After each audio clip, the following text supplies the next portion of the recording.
I get up. Time is barely on our side.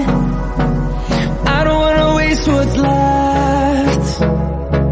The storms we chase are leading us, and love is all we'll ever trust.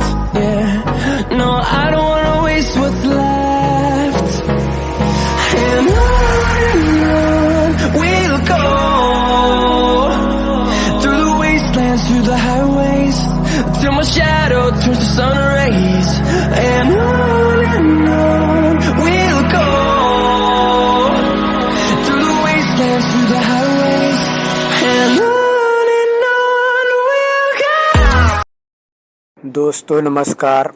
आज हम मोहन राकेश जी द्वारा रचित प्रसिद्ध नाटक लहरों के राजहंस को लेकर आप सबों के बीच आया हूँ। इसमें अंक 1 और अंक 2 पर हमने वीडियो बना चुके हैं। आज अंक 3 पर हम बात करेंगे। तो चलते हैं मोहन राकेश जी द्वारा रचित प्रसिद्ध नाटक लहरों के राजहंस के अंक 3 की तरफ।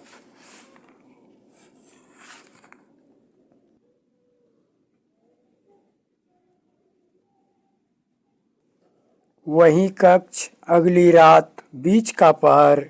कक्ष में सब कुछ व्यवस्थित है, फिर भी एक सूनेपन का आभास होता है। व्यक्ति वहाँ कोई नहीं है। सामने का द्वार बंद है। उद्यान की ओर सुंदरी और अलका बात करती हुई आती है। सुंदरी के बाल अब भी खुले हैं। वे सब वही है जो दूसरे अंक के अंत में था। भाव में कठोरता है। सुंदरी, किसी ने भी नहीं देखा यह कब हुआ?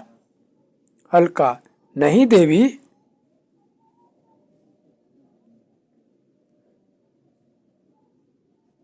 सुंदरी, किसी ने भी नहीं देखा यह कब हुआ? अलका, नहीं देवी। सुंदरी, यह भी पता नहीं कि घटना दिन की है या रात की? अलका, नहीं, इससे पहले मुझे इधर आने का समय ही नहीं मिला। सुंदरी, न जाने क्यों आंखों से देखकर भी मुझे विश्वास नहीं आ रहा। मुझे तो यह संभव ही नहीं लगता कि। अलका, पहली बार देखा तो मुझे भी विश्वास नहीं आया। सोचा कहीं किसी और दिशा में तो नहीं चली आई, परंतु आसपास देखकर निश्चय कर लिया कि कमल ताल के पास ही खड़ी हूँ तो ताल का सूनापन मन में भी घिर आया। पहले सोचा कि आपको सूचना न दूं, पर फिर मुझसे रहा न गया। सुंदरी, सूचना न देने से वे लौट तो न आते, परंतु अलका, मैं अब भी नहीं सोच पा रही कि यह हुआ कैसे। राजहंस स्वयं उड़कर चले गए, इस पर विश्वास नहीं आता, परंतु मन यह भी नहीं मानता कि कोई उन्हें ताल से चुरा ले गया है। अलका, नहीं, यहाँ ऐसा साहस किसी का नहीं हो सकता कि उन्हें ताल से चुरा ले जाता।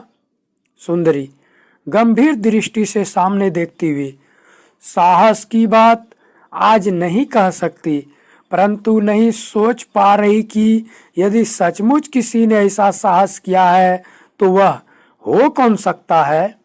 अलका, कुछ अव्यवस्थित। देखिए, जिस पर संदेह हो सकता था वह तो कल सारी रात और आज सारा दिन साथ के कक्ष से बाहर ही नहीं आया। इस बीच अधिकांश समय मैं स्वयं उसके पास रही हूँ। सुंदरी,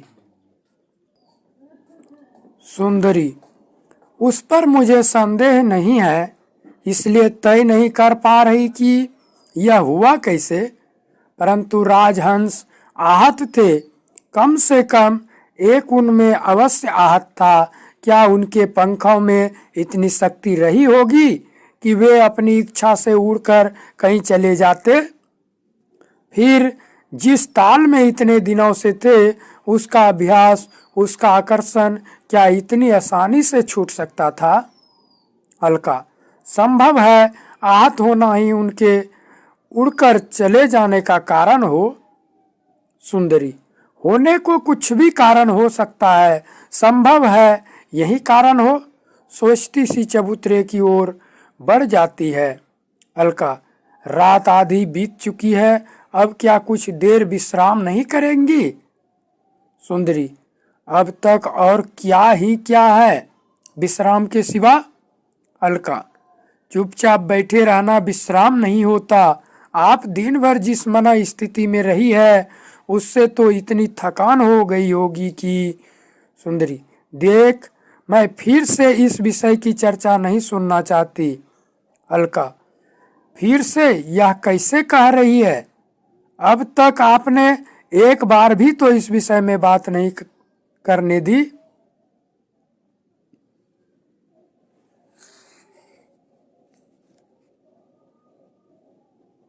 सुंदरी, बात करने के लिए और भी विषय है, तू अपने विषय में बात कर सकती है। अलका, अच्छा, इतनी अनुमति दे कि सुगंधित जल से आपके पैरों को थोड़ा मल दो। सुंदरी, नहीं, उसकी आवश्यकता नहीं है। अलका, आवश्यकता नो सही, पर मेरे कहने से ही आप। सुंदरी, कह दिया है ना। नहीं, तू एक एक बात को लेकर इतना हट क्यों करती है? अलका, हट मैं कर सकती हूँ। हट मैं कर सकती हूँ। कर सकती तो दिन भर आपको बिना प्रसाधन रहने देती। बिना प्रसाधन आपका रूप। सुंदरी, मेरा यही रूप क्या स्वाभाविक नहीं? अलका, कुमार लौट आए होते तो क्या आप ऐसे रहती? इसलिए कह रही हूं कि संभव है कुमार को लौटने में अभी और समय लग जाए, जिससे। सुंदरी, आगे के दीपाधार की ओर जाती हुई कुछ तीखे स्वर में, तू समझती है मैं अब तक उनके लौटने की प्रतीक्षा कर रही हूँ? प्रतीक्षा कर रही होती तो अपने माथे का बिंदु सूख जाने न देती। मुझे खेद है तो यही कि जितना समय इसे गीला रखना चाहिए था, उससे कहीं अधिक समय मैंने इसे गीला रखा। श्रृंगार कोष्ठ के पास जाकर वहां से एक कटोरी उठा लेती है। यह कटोरी है जिसमें पानी भरा था। पानी इसमें अब भी है, परंतु कटोरी को उड़ेल कर खाली करती हुई। अब मुझे प्रतीक्षा नहीं है। वे जब भी आए मुझे उनसे कुछ नहीं कहना, और आने में कोई बाधा है तो। अलका, बाधा की बात आप सोच भी सकती है। सुंदरी, सोचने की स्थितियां होती है अलका। जो बात इस क्षण नहीं सोची जा सकती, वह अगले क्षण सोची जा सकती है। मैंने उन्हें भेजा था तो एक विश्वास के साथ भेजा था। चाहती तो रोक भी सकती थी, परंतु रोकना मैंने नहीं चाहा, क्योंकि वैसा करना दुर्बलता होती। अब इतना संतोष तो है कि दुर्बलता कहीं थी तो मुझ में नहीं थी। अलका सुगंधित जल की कटोरी लिए हुए उसके पास आ जाती है। अलका, मेरी एक बात मानोगी? मानेंगी? सुंदरी, यही नो कि बात नो करके चुपचाप लेट रहूं? अलका, उससे मन थोड़ा शांत हो जाएगा। मैं इस बीच किसी को नदी तट पर भेजती हूँ कि। सुंदरी, नहीं अलका, किसी को वहां भेजना नहीं है। उन्हें लौट कर आना है तो अपने घर में आएंगे, और नहीं आना है तो। अलका, ऐसा नहीं हो सकता कि वे नो आए। यह आप भी जानती है।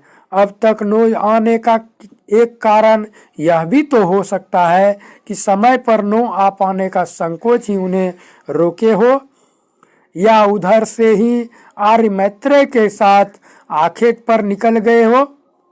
सुंदरी, आखेट पर? हाँ, यही तो एक दिन था उनके आखेट पर जाने के लिए। अलका, ऐसा नहीं तो भाई से विदा लेने में उन्हें संकोच हो रहा होगा। आप जानती हैं ही हैं, आप जानती ही हैं भाई के प्रति कितना आदर और स्नेह उनके मन में है। सुंदरी, जानती हूँ। अलका, तो मेरी बात माने और कुछ देर विश्राम कर ले। मैं सुगंधित जल से माथा सहलाऊंगी तो संभव है घड़ी दो घड़ी नींद भी आ जाए। सुंदरी, समय पर क्या नींद अपने आप ही नहीं आ जाएगी? अलका, इस तरह खड़े खड़े नहीं, लेटे रहने से आएगी। आप मेरी बात कभी नहीं टालती ना, तो इस समय भी मेरी बात रखने के लिए ही थोड़ी देर लेट जाएं। सुंदरी झूले की ओर बढ़ती हुई जैसे अपने से, हाँ, तेरी बात रखने के लिए या अपनी बात भूल जाने के लिए झूले पर बैठ जाती है। अलका झूले के तकिए ठीक करके सहारे से उसे लिटा देती है। अलका, सब कुछ भूल जाने के लिए, बीता कल, आज और आने वाला कल, सब कुछ। घुटनों के बल झूले के पास बैठकर सुगंधित जल से धीरे धीरे उसका माथा सहलाने लगती है। सुंदरी धीरे से अपना हाथ उसके हाथ पर रख देती है। सुंदरी, कई बार एक बात सोचती हूँ अलका। अलका, अब कोई बात मत करें, चुपचाप आंखें मूंद ले। सुंदरी एक बार उसकी ओर देखकर समर्पण के भाव से आंखें मूंद लेती है। सुंदरी, सच, यदि आंखें मूंद लेने से ही, अलका, कहा है ना बात मत करें। माथा सहलाना छोड़कर धीरे धीरे झूले को हिलाने लगती है। कुछ देर बाद झुककर सुंदरी को देख लेती है और झूले को हिलता छोड़कर दबे पैरों सामने के द्वार के पास आ जाती है। दबे स्वर में, निहा, निहा। निहारिका उस ओर से आती है। लगता है जैसे अभी अभी नींद से जागी हो। तू सो गई थी? निहारिका, नहीं, थोड़ा ऊंघ गई थी। अलका, धीमे बात कर, श्वेतांग लौटकर नहीं आया? निहारिका, आया होगा तो बाहर प्रतीक्षा कर रहा होगा। उससे कहा था ना कि देवी के सामने आकर बात न करे। अलका, देख, आया हो तो उससे कह दे एक बार झूले की ओर देखकर कि यही चला आए। मेरा इस समय इन्हें अकेली छोड़कर बाहर जाना ठीक नहीं।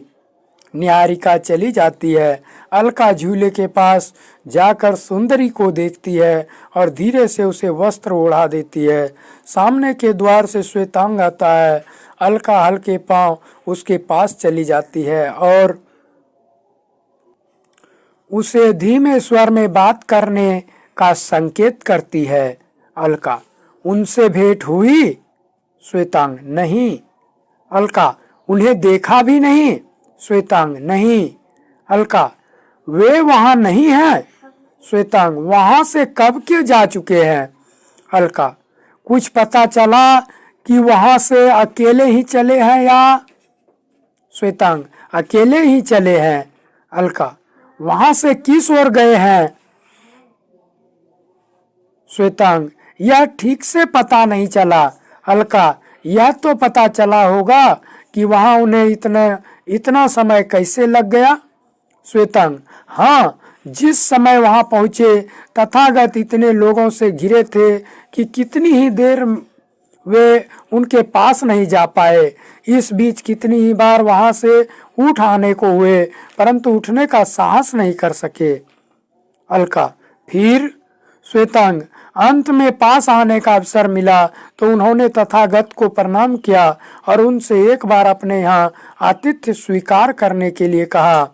अलका, यहाँ आतिथ्य स्वीकार करने के लिए कहा और तथागत ने स्वीकार कर लिया? श्वेतांग, नहीं, उन्होंने इसका उत्तर नहीं दिया। कुमार इतने अव्यवस्थित थे कि दूसरी बार उनसे कहे बिना ही चुपचाप वहां से लौटकर आने लगे।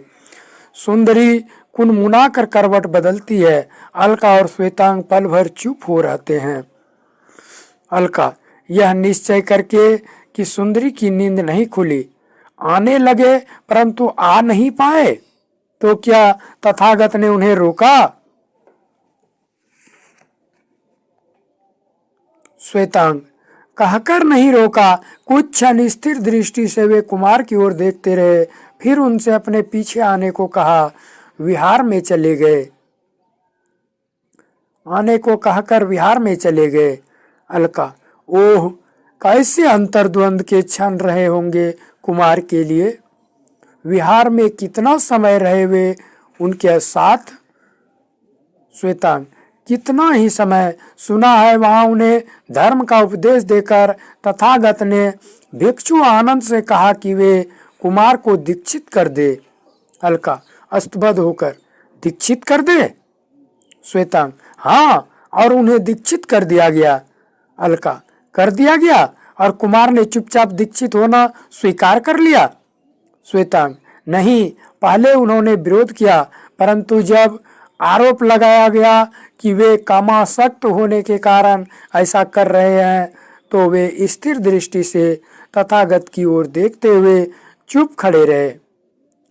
जब तक उनके केस कटते रहे, तथागत उन्हें भोग और अभोग, कामना और अकामना के संबंध में कितना कुछ बतलाते रहे, परंतु कुमार न जाने क्या सोच रहे थे कि उन्होंने न तो केस काटने का विरोध किया और न तथागत की बातों की ओर ध्यान ही दिया।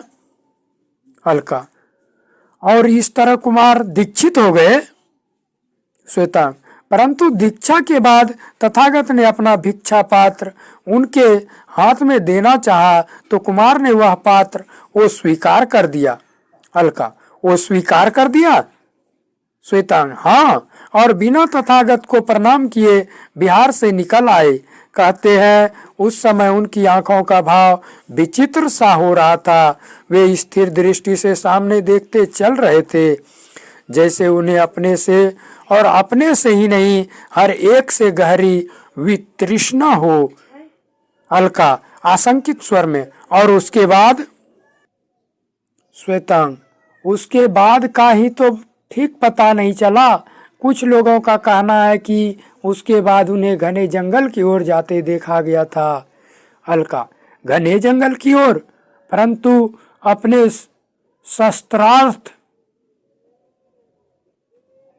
शस्त्रास्त्र उनके पास नहीं थे, फिर कैसे वे? श्वेतांग इसलिए तो निश्चित कुछ नहीं कहा जा सकता। निहत्थे वे जंगली पशुओं के बीच क्यों गए होंगे, यह समझ नहीं आता, परंतु लौटकर यहाँ नहीं आए, इसलिए संदेह भी होता है कि कहीं। अलका उमंगल की बात मत सोचो। जंगली पशुओं के बीच निहत्थे जाकर भी कुमार का अनिष्ट नहीं हो सकता। श्वेतांग मैंने सोचा था आर्य मैत्रेय से बात करूं, जिससे कुमार को खोजने का कुछ प्रयत्न किया जा सके, परंतु। अलका परंतु क्या? श्वेतांग आर्य मैत्रेय भी आज दीक्षित हो गए हैं। अलका आर्य मैत्रेय भी? श्वेतांग हाँ, वे भी। अब यदि देवी से आदेश प्राप्त हो जाए तो मैं ही कुछ सैनिकों के साथ लेकर। अलका नहीं, इन्हें अभी इस संबंध में बताना ठीक नहीं। श्वेतांग परंतु तुम यह नहीं सोचती कि इन्हें न बताना भी वो हितकर सिद्ध हो सकता है? अलका ठहरो, शायद तुम्हारा कहना ही ठीक है। अलका ठहरो, शायद तुम्हारा कहना ही ठीक है। घने जंगल में रात के समय कुछ भी तो संभव नहीं। अच्छा, तुम कुछ देर बाहर ठहरो, मैं अभी इन्हें जगाकर इनसे बात करती हूँ। श्वेतांग गंभीर भाव से सिर हिलाकर बाईं ओर से चला जाता है। अलका झूले के पास आकर पल भर सुंदरी को देखती रहती है। नींद अभी ठीक से गहरी भी तो नहीं हुई। मन नहीं होता इन्हें इस नींद से जगा देने को। सच कितना कुछ गर्भ में लिए रहता है। कोई दिन मन जितने को संभाल सकता है उससे कितना कितना अधिक। अब कितना अकुलाएगी ये उस वास्तविकता को जानकर। साथ कितना चाहेगी कि इनकी अकुलाहट बाहर किसी पर भी प्रकट ना हो, मुझ पर भी नहीं। झूले पर झुककर देवी, फिर सुंदरी की बाह को हल्के से छूकर देवी। तभी सामने के द्वार से नंद अंदर आता है। उसका वेश वही है जो पहले था, परंतु सिर मुंडा है तथा शरीर छत विछत है। नंद, उसे जगाओ, उसे जगाओ नहीं, सोई रहने दो। अलका चौंक कर उसकी ओर देखती है। अलका, आप आप। नंद, हाँ मैं, तुम जाओ, उसे सोई रहने दो। अलका, परंतु परंतु। नंद, जाओ, एक अभ्यागत मेरे साथ है। अलका सिर झुकाए दाईं ओर को चल देती है। पीछे देखकर, आ जाओ भिक्षु। अलका एक दृष्टि अंदर आते भिक्षु पर डालकर बाहर चली जाती है। भिक्षु आनंद अंदर आकर द्वार के पास रुक जाता है। बैठने के लिए आसन मंगवा दूं? भिक्षु आनंद, नहीं, मुझे बैठना नहीं है। नंद, यह है मेरा घर, मेरी पत्नी का कक्ष, वह है मेरी पत्नी सुंदरी। भिक्षु आनंद, देख रहा हूं, स्थान सुंदर है, कक्ष बहुत ही सुंदर है। नंद, बस इतनी ही? स्थान के अतिरिक्त भी कुछ है यहाँ, यह नहीं देख पा रहे हैं? संभवतः उसे देखने के लिए जो दृष्टि चाहिए वह दृष्टि तुम्हारे पास नहीं है। भिक्षु आनंद, तुम्हें यह कहने में सुख मिल रहा है तो मैं तुम्हें उससे वंचित नहीं करना चाहता। तुम बहुत उद्विग्न हो वन में व्याघ्र के साथ हुए युद्ध में छत विछत होकर। नंद, मैं जानता हूँ, सारा समय तुम छाया की तरह मेरे साथ रहे हो, बिहार से लेकर यहाँ तक। शायद तुम्हारे मन में आशा रही है कि मैं और कहीं भी जाऊं, लौटकर अपने घर नहीं आऊंगा। घर देखने की इच्छा भी शायद तुमने इसलिए प्रकट की थी कि सोचते थे तुम्हें लेकर यहाँ आने में मुझे संकोच होगा, परंतु देख रहे हो मेरे मन में कहीं संकोच नहीं है। बिहार से सीधा यहाँ नहीं आया, यह मेरी अपनी इच्छा थी। वन में जाकर व्याघ्र से युद्ध किया, वह भी आकस्मिक घटना नहीं, मेरी एक और अपनी इच्छा थी। भिक्षु आनंद, निसंदेह तुम्हारी अपनी इच्छा थी, परंतु ऐसी इच्छा तुम्हारी हो सकती है, इसका अनुमान तथागत को था। वे देख रहे थे कि तुम्हारा मन वो शांत है, इसलिए तुम कुछ भी कर सकते हो, कहीं भी जा सकते हो। मैं तब से छाया की तरह तुम्हारे साथ हूँ, क्योंकि तथागत का आदेश था कि। नंद, तथागत के आदेश के विषय में और नहीं सुनना चाहता भिक्षु। उनके आदेश से तुमने मेरे केस काट दिए। भाई के सम्मान के कारण मैंने बलपूर्वक विरोध नहीं किया। आशा थी वे मेरी आंखों में देखकर जान जाएंगे कि उस अनचाही दीक्षा के विषय में मैं क्या सोच रहा हूँ, परंतु उन्होंने जानकर भी नहीं जानना चाहा, तो उनका दिया भिक्षा पात्र हाथ में न लेकर मैं अपना उत्तर दे आया था। भिक्षु आनंद, उत्तर दे नहीं आए थे, अब तक दे रहे हो। भिक्षा पात्र, हाथ में न लेना तुम्हारे उत्तर का एक अंश था, दूसरा अंश था तुम्हारा यहाँ न आकर जंगल में चले जाना और व्याघ्र से युद्ध करना। तीसरा अंश है। नंद, तुम जब तक चाहो अंश गिनते रहो भिक्षु, परंतु तथागत यह अवश्य जानते हैं कि मैं उन्हें अपना पूरा उत्तर दे आया था।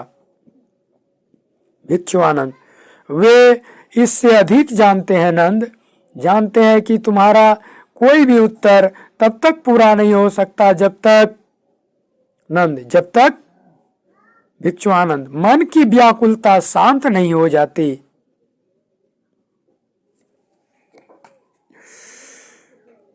नंद, और वह शांत होगी तुम्हारी दीक्षा स्वीकार कर लेने से? भिक्षु आनंद, नहीं, दीक्षा स्वीकार कर लेने से ही वह शांत न होगी। नंद, व्यंग के साथ, तो कैसे शांत होगी वह? भिक्षु आनंद, यह तुम मुझसे नहीं अपने से पूछ रहे हो। नंद, नहीं भिक्षु, बातों का खेल हमारे बीच और नहीं खेला जाएगा। स्वर्ग और नरक, वैराग्य और विवेक, शील और संयम, आर्य सत्य और अस्मृत जानता हूँ। वाणी के छल से तुम मुझे किस ओर ले जाना चाहते हो, परंतु वह दिशा मेरी नहीं, कदापि नहीं है। भिक्षु आनंद, निसंदेह नहीं है, तुम अपनी दिशा खोज रहे हो। यह व्याकुलता ही वास्तविक आरंभ है। नंद, बातें रहने दो भिक्षु। घर देखना चाहते थे सो तुमने देख लिया है। उस ओर मेरा कक्ष है, इस ओर उद्यान है।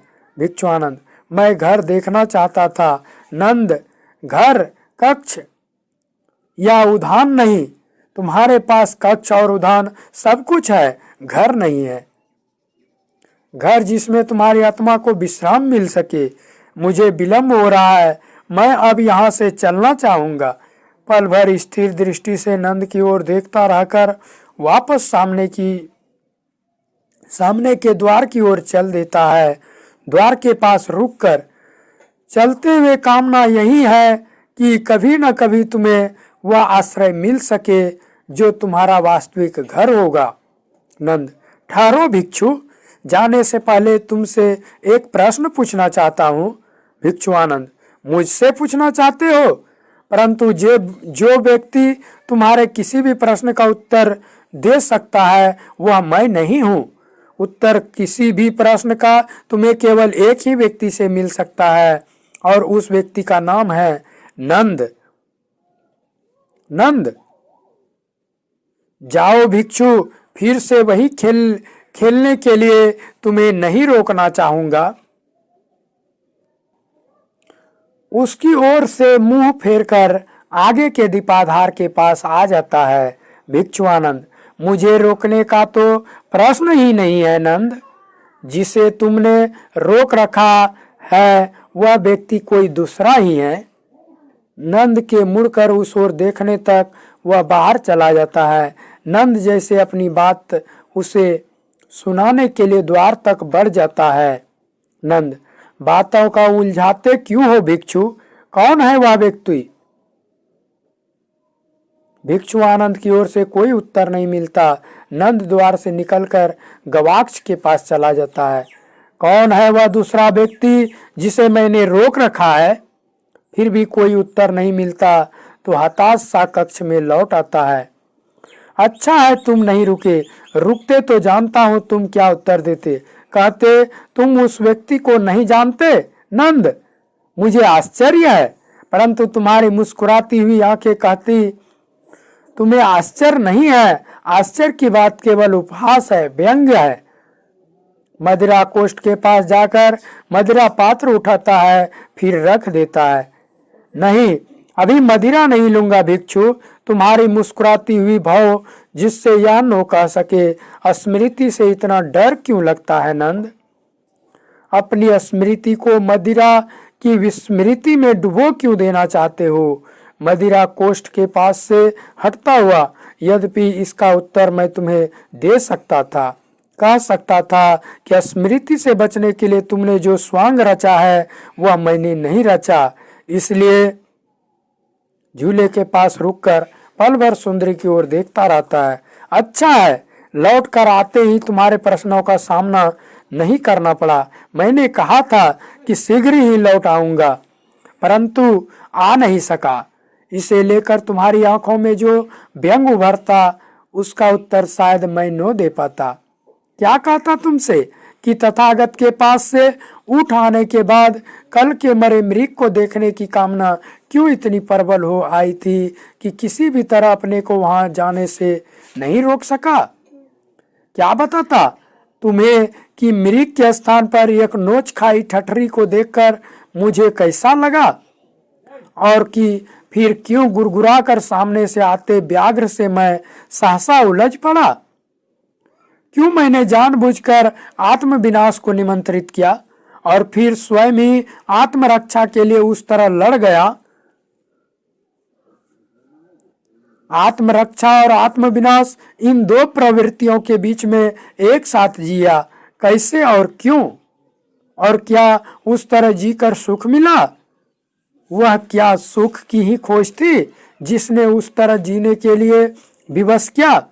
आगे के दीपाधार की ओर जाता हुआ, या यह केवल मन का विद्रोह था, बिना विश्वास, एक विश्वास के अपने ऊपर लादे जाने के लिए, या इसलिए कि उस समय मैं इतना सतत्वहीन क्यों हो गया कि भिक्षु आनंद के करतनी उठाने पर चिल्ला नहीं सका?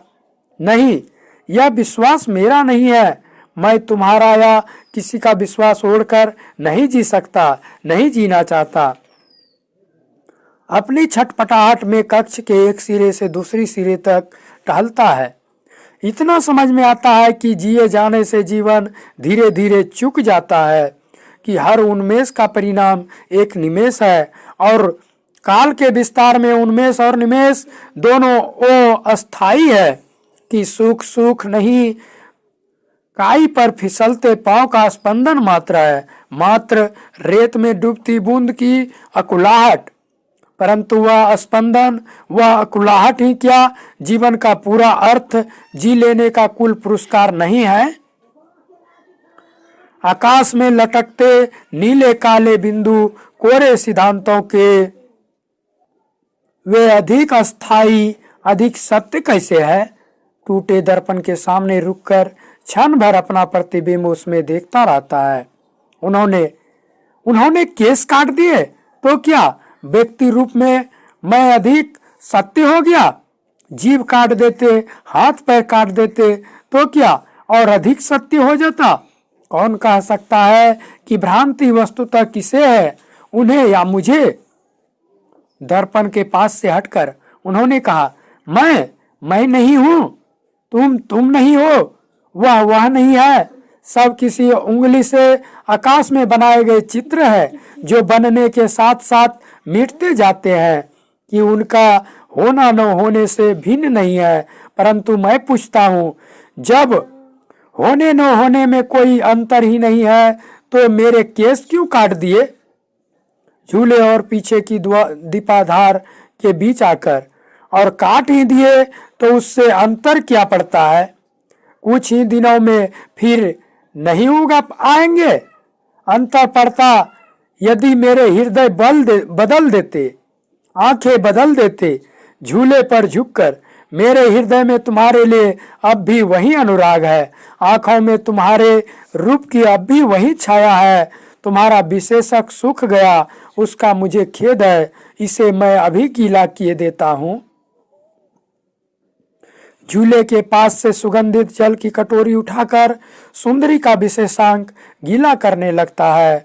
उंगली माथे से छूते ही सुंदरी अध खुली नींद में कुनमुना उठती है। नहीं नहीं नहीं, नंद अचकचाकर थोड़ा पीछे हट जाता है। सुंदरी हड़बड़ाकर उठ जाती है। सुंदरी उद्भ्रांत स्वर में, कौन है यहाँ? दाई ओर से अलका तथा बाई ओर से श्वेतांग घबराए से आते हैं। नंद सिर झुकाए पीछे के दीपाधार के पास चला जाता है। श्वेतांग, देवी। अलका, क्या बात है देवी, क्या हुआ है? ऐसे क्यों हो रही है?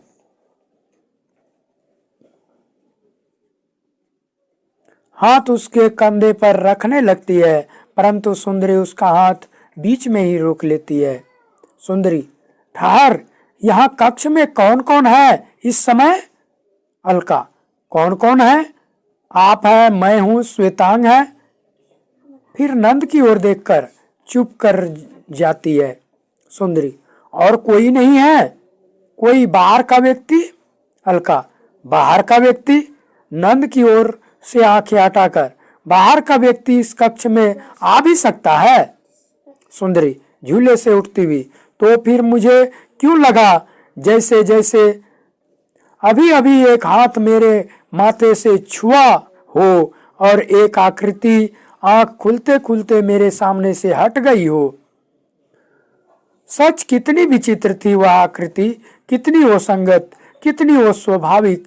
सिर एक भिक्षु का और शेष शरीर एक आहत योद्धा का। सोने से पहले मन स्वस्थ नहीं था, शायद इसलिए ऐसा भ्रम हुआ हो। अलका, मन तो आपका कल से ही स्वस्थ नहीं है। पुनः नंद की ओर देखकर, कल जिस समय से, सुंदरी, देख, कल की बात तुझे मुझसे नहीं करनी है, नो आज और नो आज के बाद ही कभी। जो व्यक्ति कल जाने के बाद लौट कर नहीं आया, उसकी बात भी नहीं, उसकी बात भी नहीं। अब श्वेतांग की दृष्टि नंद की ओर चली जाती है और अपने उद्वेग को दबाने की चेष्टा में वह थोड़ा एक ओर को हट जाता है। अलका, परंतु देवी, सुंदरी, वह बीता कल मन से जितना दूर रहे उतना ही अच्छा है। मैं अपने को फिर से उसकी छाया में लौटने देना नहीं चाहती। अलका, परंतु मैं कहना चाहती थी कि, नंद की ओर देखकर शब्द गले में अटक जाते हैं। सुंदरी कुछ असमंजस में पल भर उसकी ओर देखती रहती है। सुंदरी, क्या बात है, तेरे होठ इस तरह कांप क्यों रहे हैं? आंखें इस तरह पथराई सी क्यों हो रही है? पल भर प्रतीक्षा करने के बाद, तू कुछ कहना चाहती थी ना, बता क्या कहना चाहती थी? अलका के मुंह से बात नहीं निकलती तो उसकी आंखें एक और स्वाभाविक परिस्थिति के प्रति सचेत होने लगती है। तुझे हुआ क्या है? तू इस तरह गुमसुम क्यों हो रही हो है? अलका से हटकर उसकी आंखें श्वेतांग की ओर चली जाती है। और तुम श्वेतांग, तुम भी वहां जड़ से क्यों खड़े हो? सहसा अधीर होकर, क्या हुआ है तुम दोनों को? तुम लोग मुंह से एक शब्द भी नहीं बोल सकते क्या? बारी बारी से उन दोनों की ओर देखती हुई पल भर स्वयं भी अस्तबद्ध सी हो रहती है। फिर जैसे स्थिति उस पर स्पष्ट होने लगती है और उसकी आंखों का भाव अंतर्मुख होने लगता है। इसका अर्थ कहीं यह तो नहीं कि कक्ष में इस समय सचमुच कोई और भी है? कि उस समय आंख खुलने पर मैंने जो देखा? कहते कहते आंखें पीछे नंद की ओर घूम जाती है। वाह, मेरे मन का भ्रम नहीं था। नंद स्थिर दृष्टि से उसकी ओर देखता हुआ, यथार्थ था? सुंदरी सहसा आहत, यथार्थ? ओह! आंखें मूंद जाती है और चबूतरे का सहारा लिए वह वहीं बैठ जाती है। अलका पास जाकर धीरे से उसकी बांह पर हाथ रखती है। अलका, देवी। सुंदरी प्रयत्न से आंखें खोलकर धीमे अंतर्मुख परंतु आदेशात्मक स्वर में, तू जा यहाँ से, तू भी जाओ श्वेतांग। श्वेतांग अंतर्मुख भाव से सिर हिलाकर जाने लगता है। अलका जैसे परिस्थिति को संभालने की चेष्टा में, सुनो श्वेतांग, कुमार थके हैं, इसलिए शायद अपने कक्ष में जाकर स्नान और विश्राम करना चाहेंगे। तुम चलकर स्नान सामग्री ठीक करो और मैं अभी जाकर वस्त्रों का नया जोड़ा निकाल देती हूँ। श्वेतांग दाईं ओर से चला जाता है। अलका फिर सुंदरी के पास आ जाती है, उसके कंधे पर हाथ रखकर, और आप भी कुछ देर अभ्यंतर कक्ष में नहीं चलेगी? मैं प्रसाधन सामग्री लेकर वहीं आ जाती हूँ। और सुंदरी, मैंने तुझसे कहा था ना यहाँ से जाने के लिए। अलका, मैं जा रही हूँ, जाते हुए केवल इतना कहना चाहती थी कि। सुंदरी अधीर स्वर में, केवल कितना कहना चाहती थी? बिना कहे नहीं जा सकती क्या?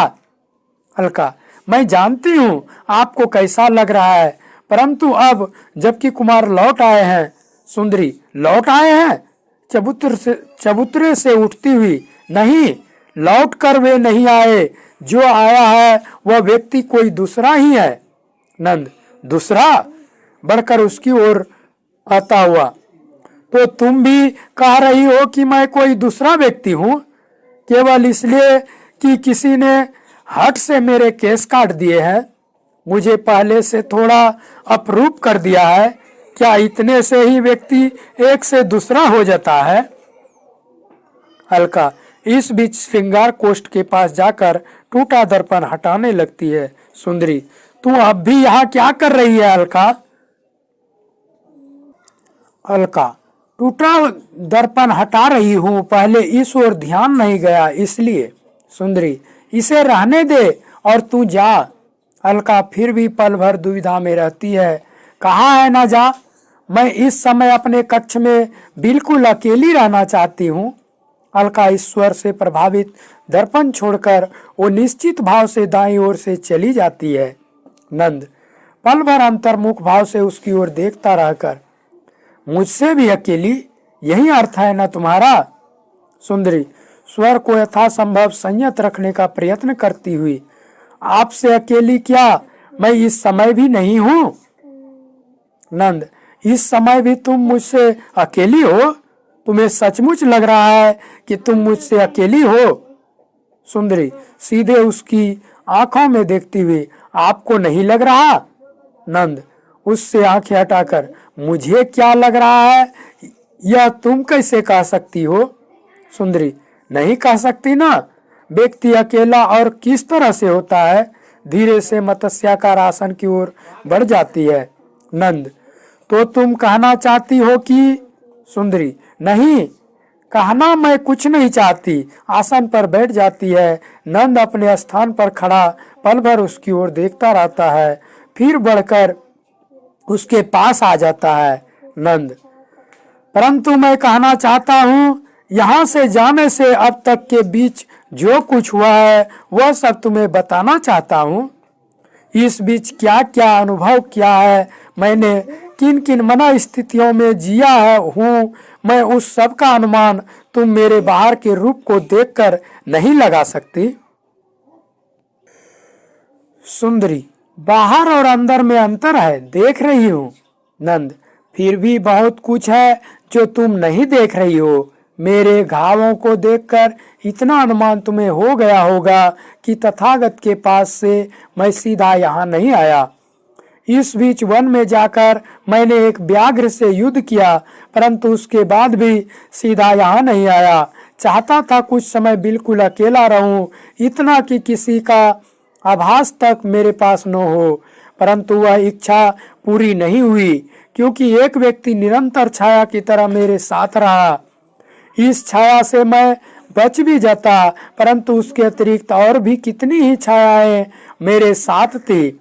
जो छाया सबसे निकट थी वह भी तुम देखो, मुझे तुमसे बहुत कुछ कहना है जो मैं आज तक नहीं कह पाया। लौटकर इसलिए आया था कि? सुंदरी स्थिर दृष्टि से उसे देखती हुई, अन्यथा नो आते ना, मैं जानती हूँ। नंद व्याकुल भाव से, नहीं जानती नहीं हो, केवल विश्वास करना चाहती हो कि जानती हो। अपनी जिस वास्तविकता को तुमसे बांटने की बात मैं आज सोच कर आया हूँ, उसके संबंध में तुम बिल्कुल कुछ नहीं जानती। सुंदरी कैसी वास्तविकता होगी वह जिसके संबंध में मैं बिल्कुल कुछ नहीं जानती? नंद मदिरा कोष्ठ की ओर जाता हुआ, तुम्हारा यह भाव मुझे अच्छा नहीं लग रहा।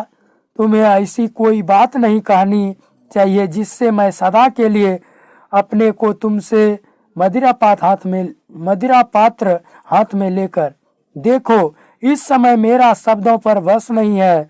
कहना कुछ चाहता हूँ, बात मुंह से कुछ निकल पड़ती है। सुंदरी आसन से उठती हुई, शब्दों से अंतर नहीं पड़ता, अर्थ आपका मेरे लिए वो अस्पष्ट नहीं है। नंद चषक में मदिरा डालता हुआ, तुम न जाने किस अर्थ की बात कर रही हो, जान सकता हूँ वह कौन सा अर्थ है जो तुम्हारे लिए वो अस्पष्ट नहीं है। सुंदरी वह जिसे छिपाने के लिए चषक में मदिरा डाल रहे हैं उसकी ओर आती हुई, परंतु इस प्रयत्न से वह अर्थ छिप नहीं जाएगा। नंद चषक हाथ में लिए अत्यधिक गंभीर भाव से, देखो तुम्हें यदि यही लग रहा है कि मैं किसी अर्थ को छिपाने का प्रयत्न कर रहा हूँ तो मुझे इतना ही कहना है कि? सुंदरी कह दीजिए ना, बात पूरी नहीं कर पा रहे? नंद जैसे हार कर हाथ का भरा हुआ चस्क वहीं उड़ेल देता है। नंद ठीक कहती हो तुम, मुझे स्वीकार कर ही लेना चाहिए। सुंदरी आगे सुनने की प्रतीक्षा में एकटक उसकी ओर देखती रहती है कि अब सचमुच मैं अपना वास्तविक अर्थ तुमसे छिपा कर नहीं रख सकता, और अब जबकि तुम वह अर्थ जान ही गई हो तो सुंदरी, जान अब नहीं गई हूँ, सदा से जानती रही हूँ। अब नंद आगे सुनने की प्रतीक्षा में उसकी ओर देखता रहता है। जानती रही हूँ कि जितने साधारण और लोग हैं उतने ही साधारण आप भी है, कि जितनी आसानी से वे सब प्रभावित हो सकते हैं उतनी ही आसानी से आप भी हो सकते हैं। अंतर केवल इतना है कि लोग कभी एक बार प्रभावित होते हैं, आप बार बार प्रभावित हो सकते हैं। जिस किसी से प्रभावित हो सकते हैं, आशंका मेरे मन में तब भी थी जब मैंने आपको यहाँ से भेजा था, परंतु तब कहीं यह विश्वास भी था कि अपनी उत्तेजना से निढाल पल भर रुकी रहती है, कि पहले के प्रभाव से आप इतनी जल्दी मुक्त नहीं हो पाएंगे।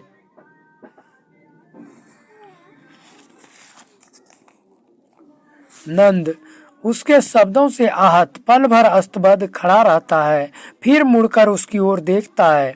नंद, बस इतना ही जाना है तुमने, और मैंने समझा था कि तुम वास्तविक अर्थ ही जान गई हो। सुंदरी जैसे झटका खाकर उसकी ओर बढ़ती है। सुंदरी, बहुत गहरा है वह वास्तविक अर्थ? नहीं, उतना गहरा नहीं है। मैंने जितना जाना है उससे अधिक नहीं है। उसमें जानने को नंद भी अपने को संयत रख पाने में असमर्थ उसकी ओर बढ़ता है। नंद उसके ऊपर घिर आकर, है उससे थोड़ा अधिक है, और आज तुम जानने की ही बात कर रही हो तो अच्छा है, उतना और जान लो। सुंदरी आंखें सामने की ओर स्थिर किए उसकी बात सुनती रहती है, जैसे निरंतर आघात करता हुआ। मैं इस समय यहाँ क्यों हूँ? कल यहाँ क्यों था? वर्षों से यहाँ क्यों रहा हूँ? किस प्रभाव के कारण नहीं? किसी प्रभाव के कारण नहीं, अपनी एक आंतरिक आवश्यकता के कारण। और कल और आज के बीच जो बाहर रहा हूँ वह भी किसी प्रभाव के कारण नहीं, अपनी एक और आंतरिक आवश्यकता के कारण। उत्तेजना में अपने हाथ को उलझाए उसके पास से हट जाता है। मैं कब से जानता हूँ कि मैं पूरा यहाँ जीने के लिए नहीं हूँ, यह भी कि पूरा यहाँ से कटकर जीने के लिए भी नहीं हूँ। कहीं कितना किस बिंदु पर जीने के लिए हूँ, इसका उत्तर मैं आज तक अपने को नहीं दे पाता। फिर उसके पास आकर, मैं जानता हूँ तुम्हें यह सब सुनना सहाय नहीं है, इसलिए सहाय नहीं है कि तुम समझती हो तुम ही वह केंद्र हो जिसके वृत्त में मैं एक नक्षत्र की तरह घूमता हूँ, परंतु मैं अपने को एक ऐसे टूटे हुए नक्षत्र की तरह पाता हूँ जिसकी कहीं वृत्त नहीं है, जिसका कोई धुरा नहीं है। सुंदरी से हटकर उसकी आंखें अब स्थिर भाव से सामने देखने लगती है। मैं चौराहे पर खड़ा नंगा व्यक्ति हूँ जिसे सभी दिशाएं लील लेना चाहती है, और अपने को ढकने के लिए जिसके पास आवरण नहीं है। जिस किसी दिशा की ओर मैं पैर बढ़ाता हूँ, लगता है वह दिशा स्वयं अपने ध्रुव पर डगमगा रही है, और मैं पीछे हट जाता हूँ। स्वर और आंखों में व्याकुलता तथा हताशा उत्तरोत्तर गहरी होती जाती है। उनके पास था तो मन यहाँ के लिए व्याकुल था, अब तुम्हारे सामने हूँ तो मन कहीं और के लिए व्याकुल है, क्योंकि यहाँ हो या वहाँ सब जगह मैं अपने को एक सा अधूरा अनुभव करता हूँ। क्योंकि तुम हो या वे, कोई भी मेरी इस वास्तविकता को स्वीकार नहीं कर सकता, क्योंकि इस रूप में हो या उस रूप में, अब किसी भी रूप में मैं अपने को झुठला कर नहीं जी सकता, क्योंकि मैं यह भी हूँ और वह भी, इनमें से कोई एक नहीं। जैसा कि तुम सब अलग अलग से विश्वास करना चाहते हो कि मैं हूँ, हफ्ता सा चुप कर जाता है। पल भर दोनों एक दूसरे से बात करने की प्रतीक्षा करते हैं। फिर सुंदरी धीरे से मुड़कर उसकी ओर देखती है। सुंदरी, और बस और कुछ नहीं है आपके पास कहने को? नंद हताश दृष्टि से उसे देखता हुआ सिर हिला देता है। नंद, नहीं, और कुछ नहीं है, सचमुच और कुछ नहीं है मेरे पास कहने को। सुंदरी, और मैंने सोचा था कि वह थोड़ा अधिक अर्थ जो मुझे बताना चाहते थे वह इससे थोड़ा और अधिक होगा, परंतु जितना यह है उतना सचमुच बहुत बहुत थोड़ा है। नंद अंदर के आवेग से रुंध कर, कहाँ, क्या, कितना थोड़ा है? यह कितनी अच्छी तरह तौल सकती हो तुम? सुंदरी, और कुछ न सही, आपकी बात का अर्थ अवश्य तौल सकती हूँ, और वह अर्थ केवल इतना सा ही है कि नंद और भी रुंध कर, हाँ हाँ हाँ, अर्थ केवल इतना सा ही है, मैं स्वयं कुछ नहीं हूँ, मेरा अंतर्द्वंद कुछ नहीं है, मैं केवल। सुंदरी, आप विश्वास न करना चाहे तो भी वास्तविकता यही है कि नंद वो सहायता के स्थिति पर पहुंचकर, मुझे विश्वास है कि जब तक यहाँ हूँ तब तक इसका केवल इतना सा ही अर्थ रहेगा, क्योंकि यहाँ रहते मैं केवल उतना सा ही हूँ जितना सा कि तुम्हारी दृष्टि मुझे देखना चाहती है, और उतने से आकार का व्यक्ति यदि जीवन में कोई बिंदु खोजना चाहे तो कितनी दूर जा सकता है? उंगली पर अंगूठा रखे हुए केवल इतनी सी सुंदरी अपने पर अधिकार खोकर, अन्यथा इतनी सी भी तो नहीं। नंद वो सहायता के चरम पर आकर तुम उसकी बाह हाथ में कस लेता है। सुंदरी झटके से उसके हाथ अपनी बाहों से अलग कर देती है। सुंदरी, तुम कितने बिंदु खोजे हैं आज तक तुमने?